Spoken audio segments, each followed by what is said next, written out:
Alors bonjour à toutes et à tous ceux qui sont les deux, qui sont ni l'un ni l'autre, etc. C'est Adeline et on va aujourd'hui parler d'un sujet un petit peu compliqué, c'est l'administration.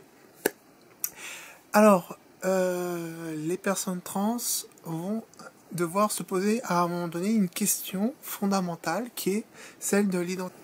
Pour les femmes trans, ça va être la question du devenir femme. Alors, quand je dis devenir femme, j'entends pas par là qu'avant on était un homme et qu'on devient une femme. J'entends par là d'un point de vue administratif.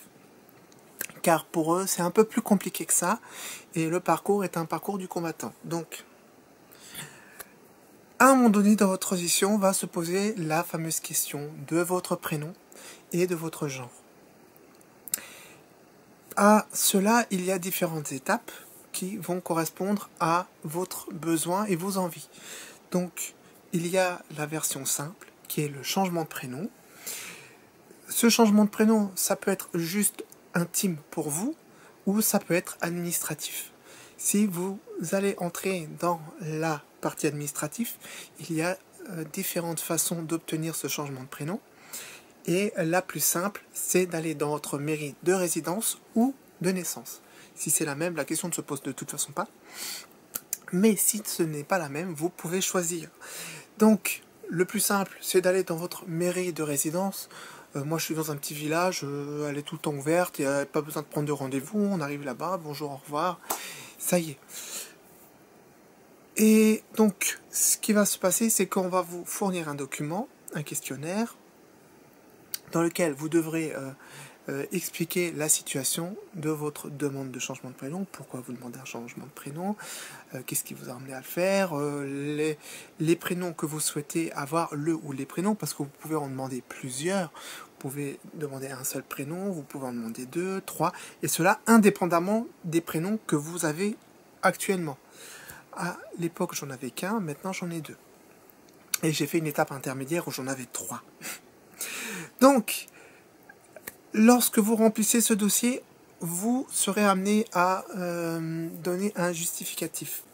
Le problème, c'est que si vous fournissez trop de documents pour justifier votre changement de prénom, de par le fait que vous êtes trans, ça va créer un précédent.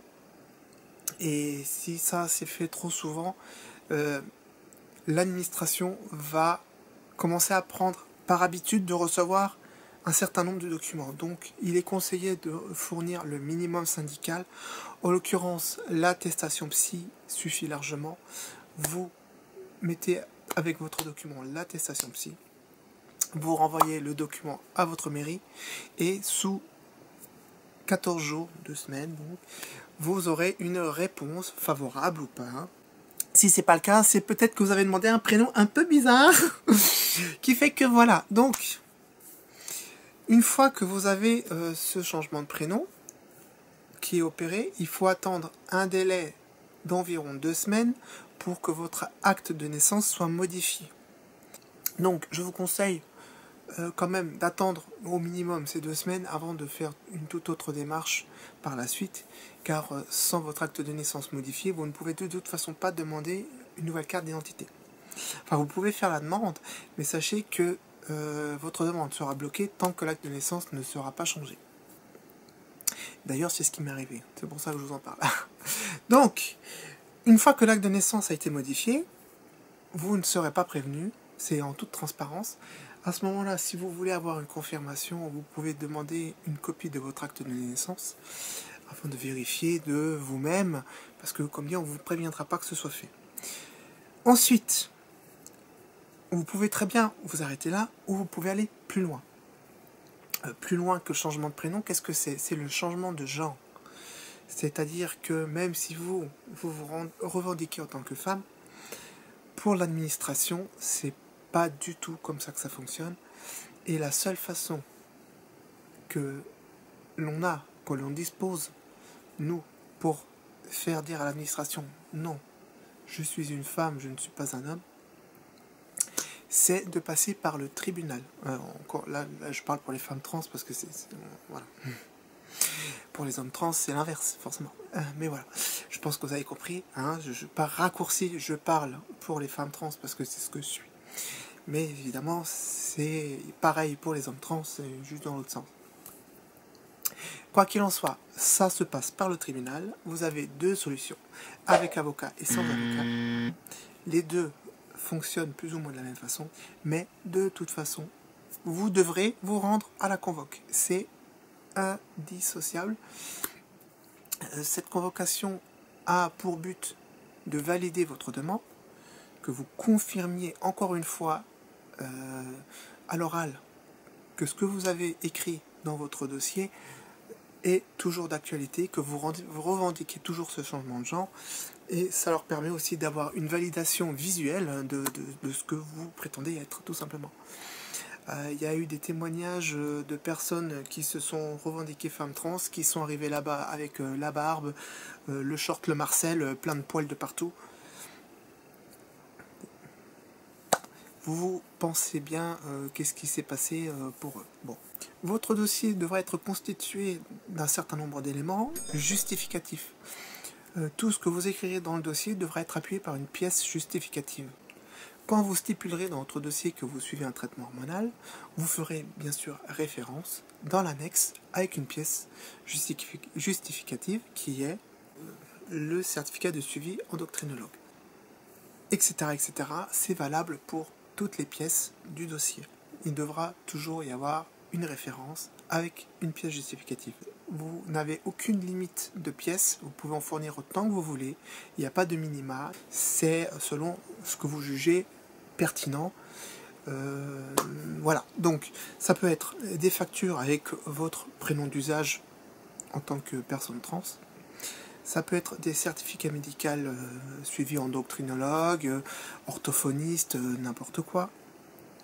Ça peut être des factures médicales d'opérations ou des devis pour des opérations à venir, que ce soit le visage ou n'importe quoi d'autre, le corps, etc. Voilà, ça peut être ça. C'est des témoignages, ça c'est obligatoire de toute façon. Les témoignages, il vous faudra au moins 3 types de témoignages différents. Témoignages de la famille, témoignages des proches et milieu professionnel. Alors la famille, ça peut être votre conjoint, conjointe, papa, maman, etc., frères et sœurs. Les proches, c'est vos amis, tout simplement. Votre meilleur ami, un copain, n'importe. Et le milieu professionnel, c'est des collègues de boulot, par exemple, des clients. Et si vous ne travaillez pas, que vous n'avez ni collègues de travail ni clients, c'est tout simplement les professionnels que vous côtoyez. Votre boulanger, tout simplement. Si vous allez tous les jours chercher votre pain et que votre boulanger a été témoin des changements parce qu'il vous a connu avant et après, ou même si vous n'a pas connu avant mais qu'il vous connaît avec votre nouvelle identité, c'est un témoignage. Il pourra dire qu'effectivement, il vous voit tous les jours affiché avec tel genre, qui vous a toujours connu ainsi, ou qui au contraire vous a connu avant et après, et qui constate des changements, etc. Voilà. Ça, c'est pour les milieux pro. Et donc, comme dit, le boulanger, ça peut être le facteur, si c'est toujours un facteur que vous voyez régulièrement. Et voilà, tout simplement. Un professionnel. Voilà, qu'importe. Voilà, c'est plus ou moins tout. Alors aussi, oui, ce que vous pouvez mettre aussi, c'est tout ce qui est carte de fidélité et compagnie. Et bien tout simplement, faites une copie de la carte de fidélité, mettez-le dans le dossier, etc. Voilà, c'est très bien vu. Et surtout, voilà, n'hésitez pas aussi à prendre des photos de vous. C'est possible en extérieur, pas en intérieur. Parce qu'en intérieur, ça prouve pas grand-chose, alors qu'en extérieur, voilà, c'est plus pertinent. Je dis pas que les photos en intérieur sont pas pertinentes, mais je dis que, voilà, si vous revendiquez dans la vie de tous les jours tel genre, faut que les photos soient en adéquation avec ça. C'est montrer que vous revendiquez la chose. Voilà, donc ça peut en extérieur, dans un restaurant, dans votre cour, dans la rue, qu'importe. Vous partez en vacances, par exemple. Moi, j'ai ramené des photos de vacances, des photos que je prenais au resto, ou quand je me promenais en ville et compagnie. Soit seul, soit accompagné. Mettez un peu de tout. Des photos de vous avec d'autres personnes.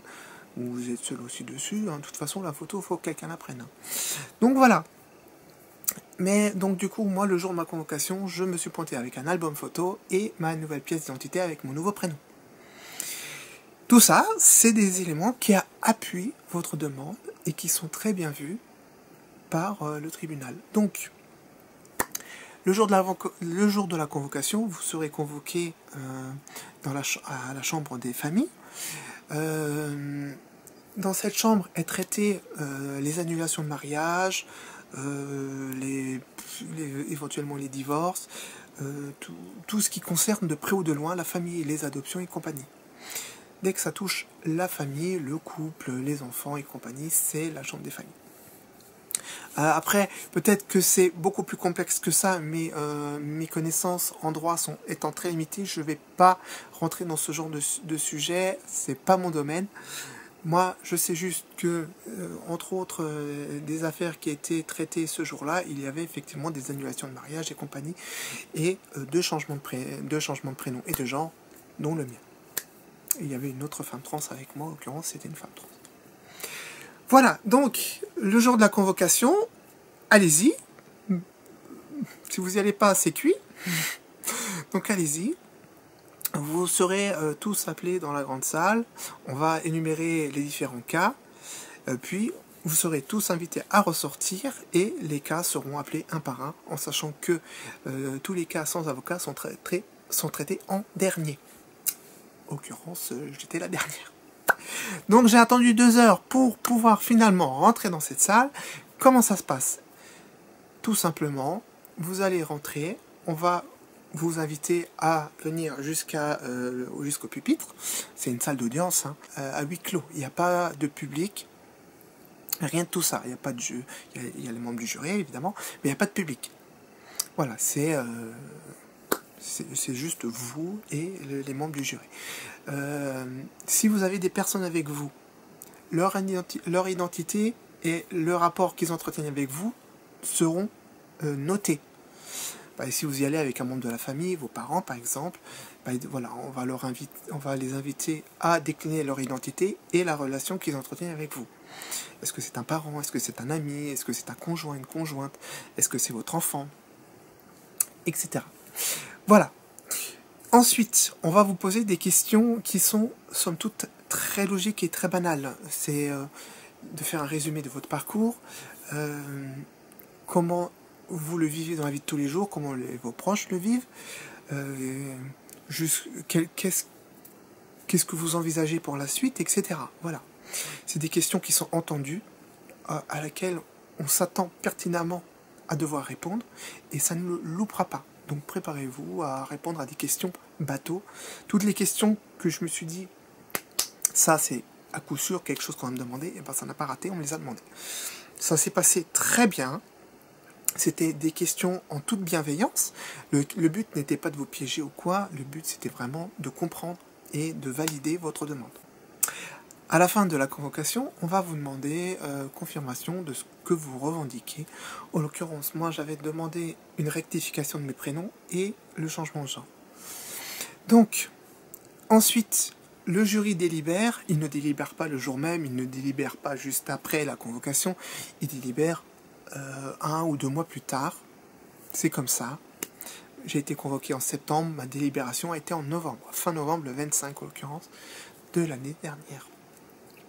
À l'issue de cette délibération, il va y avoir un jugement qui va être prononcé. Ce jugement vous sera envoyé par accusé de réception. Voilà. Récupérez vos recommandés, s'il vous plaît. Ça peut servir éventuellement. Et à l'issue de ça, vous devrez faire très attention, car dans votre dossier, dans votre jugement, figurera plusieurs documents très importants. Le premier, c'est votre droit de faire appel. Sachez que vous avez un délai de 2 semaines après réception du jugement pour faire appel. Sachez que vous avez un autre document qui vous est livré, c'est un document dans lequel vous stipulez renoncer à votre droit de faire appel. Même si vous ne souhaitiez pas faire appel et que le jugement vous convient, vous devez rendre ce document, même après le délai des 15 jours. Sans ce document, votre dossier n'est pas clos. Tant qu'il n'est pas clos, il restera en cours auprès du tribunal. Donc, donnez ce document le plus rapidement possible, soit vous l'envoyez par courrier, soit vous le déposez directement au tribunal. Bon, c'est ce que j'ai fait. Sauf que moi, j'ai attendu 2 semaines, parce que j'étais tellement heureuse du verdict que j'ai... Voilà.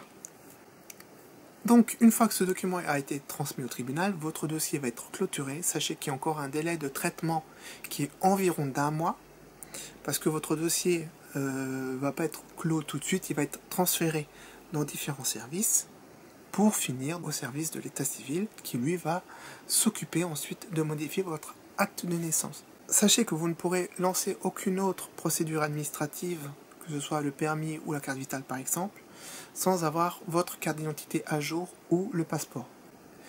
Attendez bien que tout soit modifié pour pouvoir vous lancer dans la suite de la procédure. Alors comment savoir? Il y a un truc tout bête. Le site de l'ANSS, l'Agence nationale des titres sécurisés, lorsque vous vous connectez sur ce site, vous avez du coup un cadre dans lequel figurent tous vos prénoms et votre nom de famille. En l'occurrence, jusqu'à très récemment, j'avais encore mes 3 prénoms et mon nom de famille, et un jour, les 3 prénoms ont disparu, j'en avais plus que 2 avec mon nom de famille. Et là, j'ai su que le changement venait d'être fait. C'est un très bon moyen de savoir, et donc du coup de faire une demande d'acte de naissance, et là vous serez quasi sûr que votre acte de naissance sera à jour lorsque vous le recevrez. Avec ça, vous pouvez lancer votre nouvelle carte d'identité avec votre nouveau genre. Sachez qu'en parallèle de ça, lorsque vous faites un changement de genre, la Sécu va faire la bascule sans vous prévenir. Vous ne le saurez pas. Ça s'est passé pour moi, c'est pour ça que j'en parle. Mon code de sécurité sociale a basculé du numéro 1 au numéro 2. Alors c'est une très bonne nouvelle en soi, c'est plus ou moins le but recherché de tout ça, finalement. Enfin, c'est une des conséquences de tout ça. Et en général, les gens aiment bien avoir une carte vitale qui corresponde à leur identité, quoi. Donc, moi, c'était ce que je voulais faire de base, mais ça s'est fait de façon automatique, sans qu'on me prévienne ni rien. Quelles sont les conséquences? Les conséquences sont que votre carte vitale actuelle est désactivée. Entendez par là que votre carte vitale n'est plus utilisable en l'état, vu qu'elle est désactivée. Donc vous n'avez plus accès au site Amélie, faites très attention à ça. Alors, que faire à ce moment-là? Eh ben, en ce qui me concerne, j'ai appelé la sécurité sociale de mon département, j'aurais expliqué la situation, je leur ai dit, ben voilà, jusqu'à très récemment, je pouvais accéder à mon compte Amélie, je ne peux plus. Je pense que ça vient du fait que mon changement de genre a été validé auprès de l'état civil et que peut-être éventuellement, voilà, la cause viendrait peut-être de ça. Je n'ai fait aucune demande de mon côté de changement de carte vitale. Cependant, je constate que je n'ai plus accès à mon compte Amélie. Ça me dit que mon numéro de sécu n'est plus connu dans la base de données. Ils ont toujours mon dossier. Ce qui ne fonctionne plus, c'est mon code de sécurité sociale. Parce que maintenant, c'est avec un numéro 2. Donc, lorsque votre carte vitale est désactivée, il vous envoie automatiquement un formulaire pour refaire une demande de carte vitale. Mais en attendant, vous n'avez plus de carte vitale. Alors, pour une personne trans, ça a des conséquences. On a des spécialistes qu'on va voir régulièrement, le psy, l'endocrinologue, encore que régulièrement. Voilà, on se comprend, c'est tous les 6 mois pour l'endocrinologue environ. Le psy, c'est en fonction de vos besoins. Mais voilà, vous avez également votre traitement hormonal à récupérer tous les mois à la pharmacie. Vous avez besoin d'une carte vitale. À ce moment-là, j'ai signalé ce besoin que j'avais de pouvoir utiliser mon numéro de sécurité sociale finalement. Et donc, ils vous envoient ce qu'ils appellent une attestation de droit. C'est un document sur lequel figure votre nouveau code de sécurité sociale. Ce document est valable pendant 1 an et vous pouvez donc le présenter en lieu de la carte vitale à la pharmacie, chez vos médecins, spécialistes, etc. Sachez que tous les documents que vous avez lancés, par exemple les demandes de prise en charge par la Sécu auprès de vos chirurgiens, restent valables. Et surtout, si par exemple votre chirurgien a fait une demande auprès du médecin conseil de votre région pour une opération, sachez que comme ils ont vos 2 numéros de sécu, ils vont de toute façon vous retrouver et voilà, ça ne sera pas annulé ni rien. Voilà. C'est... Dieu merci, quoi. Mais bon, voilà, sachez que ça va ça vous pend au nez. Je dis pas que ça va forcément vous arriver, j'en sais rien. Ça m'est arrivé à moi. Voilà, ce fut une surprise à la fois agréable et à la fois désagréable. Agréable parce que bon, bah vous avez votre nouveau code de sécu avec un 2, c'est génial. La mauvaise, c'est que bah du coup, tant que vous n'avez pas votre attestation de droit, c'est compliqué. Tout cas, voilà. C'était c'était une vidéo bien trop longue. J'espère que ça vous aura permis d'y voir un peu plus clair dans tout ce fratras, l'administration, de comment on fait ces changements de prénom jusqu'au changement de genre, et tout ce qui en découle. La carte vitale, par exemple. Donc, prenez vos dispositions, surtout, et surveillez attentivement votre compte Amélie, car le jour où vous ne pourrez plus vous connecter, c'est que votre numéro de sécu a changé. Donc appelez votre caisse de sécu de votre département, demandez-leur une attestation de droit le temps que vous fassiez votre carte d'identité. Donc vous aurez bien compris que le temps de faire une précommande de carte d'identité, sachez que au jour où je fais cette vidéo, on est en février, on est le 24 février, sachez que les mairies sont, dans ma région, sont overbookées jusqu'en juin.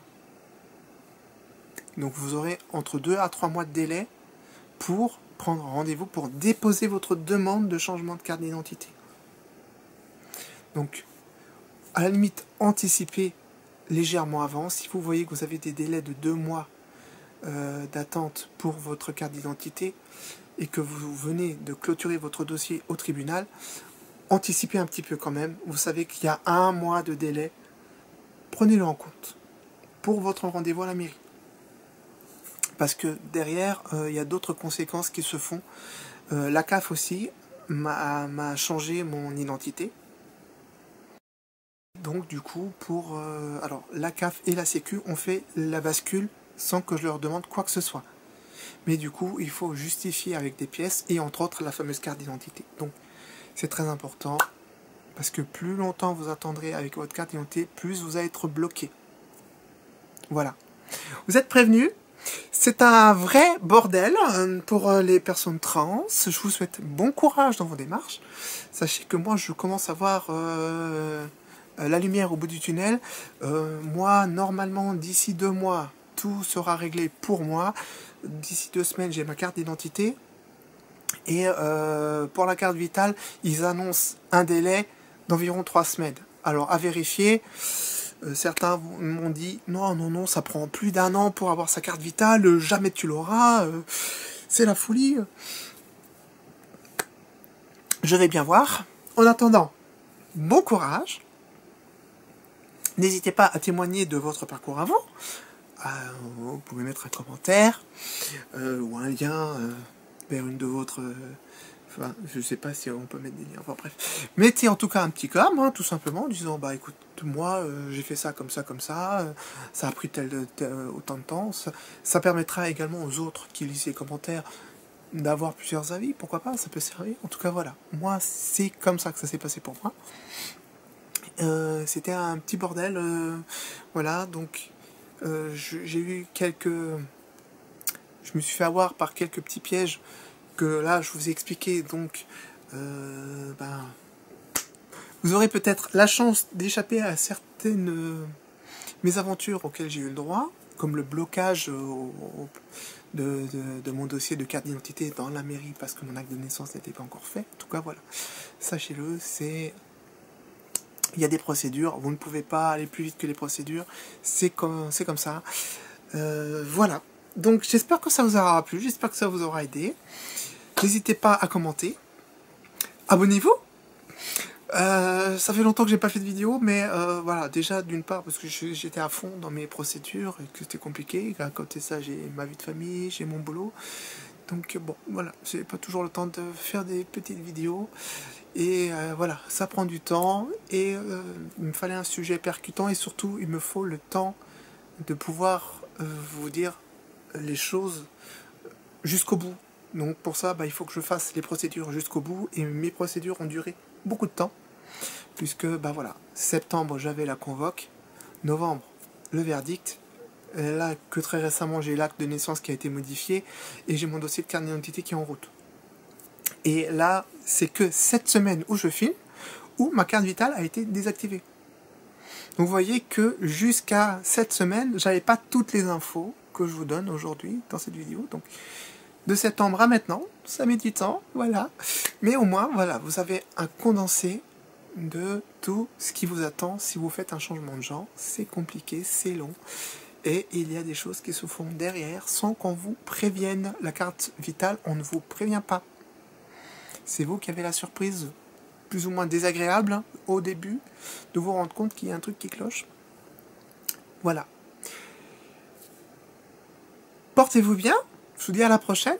Je ne sais pas de quoi on parlera la prochaine fois, mais on parlera de transition, bien sûr. Ou peut-être pas. Hein. Voilà. Portez-vous bien et à bientôt.